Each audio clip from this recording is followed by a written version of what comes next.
Disclaimer, I don't necessarily believe everything I say in this cartoon. AzFk is a character. It's called dark comedy, don't get it twisted. In recent times, lung function has become a lot more important. I didn't think it was possible for lung function to become more important than it already was, but because of the coronavirus, it is now seemingly one of the deciders between who lives and who becomes victim to natural selection. Because of this, I thought I'd throw my hat in the ring of trying to solve the vaping crisis. For those of you who don't know, vaping was thought to be a lot safer than smoking, but then it started killing a small amount of short-term users. As a degenerate, these statistics worry me. While no one knows about the long-term effects of vaping, cigarettes rarely, if ever, kill short-term. This spurred a debate about which was actually better for you. Now, I'm not a scientist, or a doctor, or a well-adjusted human being, but I don't let frivolous things such as degrees, experience, a lack of understanding of scientific studies, or mental instability get in my way. I don't got time for that stupid shit. I'm off to save the world with the tried-and-true scientific method. Drugs and horrific human experimentation. The problem with trying to study something like this is there are too many variables that most people don't like to be entirely honest about. Do they smoke and vape? Do they do hard drugs? Are they a furry? Do they eat like shit? Do they drink heavily? There's just too much shit in the air when trying to study the average adult.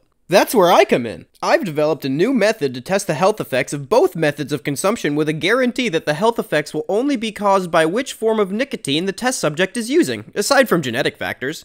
The key is to use a human that's never done anything that's bad for their body. But AzFk, I hear you saying. How would you ever find someone like that? Well, I'll tell you, good buddy, the first thing you're gonna need is a room full of at least 100 newborn infants. Next, give half of the babies unlimited cigarettes and half of the babies unlimited vape devices. You'll have to force them to inhale it for a little bit, but after a while they'll be chain smoking them all on their own.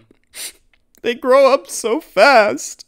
After a bit of this horrific human rights violation that I call science, many of the babies should start to die. Here's where the real sciencing comes in. As the babies die, autopsy baby after baby and take meticulous notes about the organ damage each baby has sustained. When there is only one baby left, the consumption method that baby is holding is the safer consumption method, as verified by the AzFk baby test patent pending.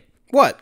Don't look at me like that. According to the religious nutjobs, it's just the same as abortion. I don't have to agree with their stupid claims to misuse their logic to morally justify myself. I mean, if the lobotomy got a Nobel Prize, by their standards, I'm a fucking humanitarian genius. Now, if you excuse me, I have some babies to find. Okay, bye.